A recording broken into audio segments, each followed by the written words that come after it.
Okay, hi Vivek here. चीजें, internet of things, Hindi का English हो गया, अच्छा हो गया। याद रखना ये आएगा एमसीक्यू में। एमसीक्यू आने वाला है आपको। एफिश अब इंटरनेट के फायदे क्या हैं? रिसोर्स यूटिलाइजेशन हो जाता है, एफर्ट ह्यूमन का कम लगता है, टाइम सेविंग होता है, डेटा कलेक्शन अच्छे से हो जाता है, सिक्योरिटी बढ़ जाती है, प्राइवेसी नहीं होती है, कॉम्प्लेक्सिटी बढ़ जाती है। Application smart lighting, smart thermostat, मतलब आपका लिंक किया हुआ है, आप कब आ रहे हो जा रहे हो कंप्यूटर से लिंक हुआ है, आप जो सीसीटीवी कैमरा देखते हो वो सब पासवर्ड सिक्योरिटी कैमरास ब्ला ब्ला ब्ला। ट्रैफिक सिग्नल स्मार्ट हो गए हैं, भीड़ है तो वो ऑन रहेगी लाइट, ट्रैफिक मूवमेंट चेक करता है। क्लाउड कंप्यूटिंग क्या है? इसमें क्या होता है कि शेयर्ड सारे कंप्यूटर्स को मिला के जो है ना, उन्होंने एक शेयर्ड पूल ऑफ रिसोर्सेस है, सर्वर्स या स्टोरेज, वो सब एक जगह है। तो हम कहते हैं गूगल क्लाउड। गूगल क्लाउड कोई क्लाउड नहीं है आसमान में, वो एक सर्वर्स यूज, सबके लिए कॉमन सर्वर है। तो तीन तरह के होते हैं, वो है आस पास और सास। मैंने बताया था आस पास सास, आपके आस पास आपकी सास घूम रही है, वो सास बहू का सीरियल याद रखना। आस gives users access to storage network via the cloud. User is responsible for managing application, ठीक है। अब इसमें उनको सब चीजें मिल जाती हैं।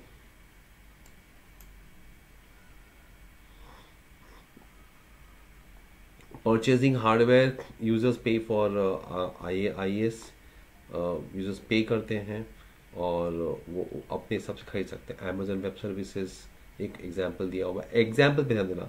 माइक्रोसॉफ्ट का अज्यूर VM था, गूगल का कंप्यूट इंजीनियरिंग था, लेकिन अब आपको याद रखना है कि ये Amazon वेब सर्विसेज। अच्छा, पास क्या होता है कि वो अपना एप्लीकेशन डेवलप भी कर सकते हैं। अब इसमें दिया है गूगल का जी सूट, गिटहब। पहले एग्जाम्पल देख लो, स्लैक और ड्रॉप बॉक्स। इसमें टूल्स रहेगा, प्लेटफॉर्म रहेगा, ऑर्गेनाइजेशंस के लिए काम आता है, ठीक है। तो सिक्योरिटी सिस्टम सर्वर सब मिल जाता है उनको, फाइन। तो नहीं, एग्जाम्पल रॉन्ग बता दिया। पास का एग्जाम्पल में ये नहीं होता, ये सास में आता है, ये गूगल जी सूट। इसमें क्या होता है कि एक सब्सक्रिप्शन मॉडल दिया जाएगा, यूजर्स को कुछ इंस्टॉल नहीं करना है, और ये इसमें सर उनको रेडीमेड चीज़ें दी जाती है कंपनीज को, और वो क्लाउड बेस्ड आपको संभाल के रखेंगे। आपका डेटा कंपनीज यूज करती है कि हमको पासवर्ड डाउनलोड नहीं करने का झंझट नहीं करना, बिजनेस करने बैठे यहाँ पे। तो एक सर्विस दी जा रही है, सॉफ्टवेयर एज ए सर्विस, है ना। आपके पास नहीं है, सास के पास है, आप यूज कर सकते हो Google G Suite, GitHub, SAP, Slack, Dropbox, ठीक है। याद रखना कि पास ने बेच दिया हुआ है, प्लेटफॉर्म बेच दिया हुआ है।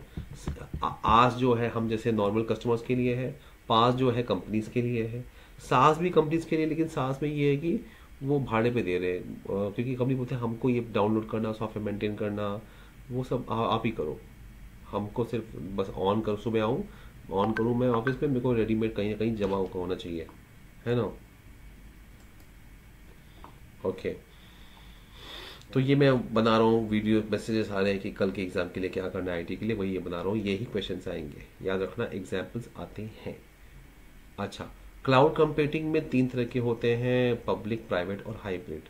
पब्लिक में पता है सब कुछ होता है, पब्लिक पे Amazon AWS वापस, माइक्रोसॉफ्ट अज्यूर वापस आ गया, गूगल क्लाउड का बताया था। प्राइवेट है, ये एकदम प्राइवेट होता है, हिडन होता है। और हाइब्रिड में जो है ये दोनों मिक्स होता है कि एनक्रिप्टेड दिया हुआ है, एनक्रिप्ट करने के बाद वो आपको एक्सेस मिल जाएगा और आप शेयरिंग कर सकते हो। अच्छा, कॉस्ट सेविंग होता है क्योंकि आपका बहुत सारा डेटा, आपने फोटोज पिक्चर्स डाउनलोड किए, वो सब सेव किया। रिलायबल है, ओके, इन हाउस से ज़्यादा रिलायबल है, नेवल चोरी की वहाँ चोरी नहीं हो सकती। और मोबिलिटी, आप कभी भी इसे यूज़ कर सकते हो, एनी टाइम एक्सेस। अब आता है आर्टिफिशियल इंटेलिजेंस, जिसमें मशीन्स यूज़ होते हैं, रोबोटिक्स यूज़ करते हैं, ब्ला ब्ला ब्ला। अब इसमें मशीन लर्निंग, न्यूरल ब्रेन का वायरिंग भी, वो नर्व्स को, न्यूरॉन मेथड को चेक करते हैं, उसकी कॉग्निटिव चीज़ें, थिंकिंग लाइक अ ह्यूमन, वो सब चलता रहता है, ठीक है। इसमें कुछ नहीं पूछने वाले। एडवांटेज क्या है? ह्यूमन एरर नहीं होता, डिजिटल असिस्टेंट मिलता है, डिजिटल फास्टर होता है। AI वो थी ना एलेक्सा, वो वैसे है। सीरी, कॉर्डोना, गूगल्स ओके गूगल, कॉर्टेना, सीरी, ये सब एप्लीकेशंस AI वाले हैं। इसका कॉस्ट ऑफ क्रिएशन बहुत हाई है और इससे अनएम्प्लॉयमेंट बढ़ेगा। एक आदमी सबका काम कर रहा है तो बाकी लोग बेरोजगार हो जाते हैं। नेक्स्ट है 5G। 5G fifth generation of cellular network. 5G में वायरलेस ज़्यादा बढ़ा हुआ है, ठीक है। बहुत फास्ट है वो 4G से।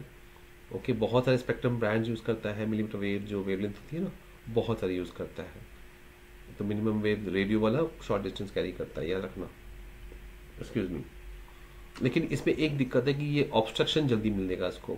बिल्डिंग, ट्रीज, वेदर चेंज हुआ तो ये ज़रा स्लो काम करेगा। अच्छा, अब ये सॉरी एक्सक्यूज मी, खासियत ये है कि मिलियन डिवाइसेस पर स्क्वायर किलोमीटर में ये सपोर्ट दे देगा पूरा, 4G से कम ज़्यादा।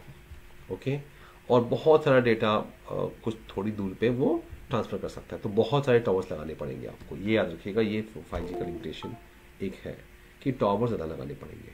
ऑनलाइन गेम्स, ऑटोमेटिक व्हीकल्स चल सकती हैं, क्लासरूम्स में, मतलब हर जगह जहाँ नेट यूज़ कर रहा है वो यूज़ होता है। इतना ही पढ़ना है आपको कल के एग्जाम के लिए। All the best. इस चैप्टर से यही आएगा।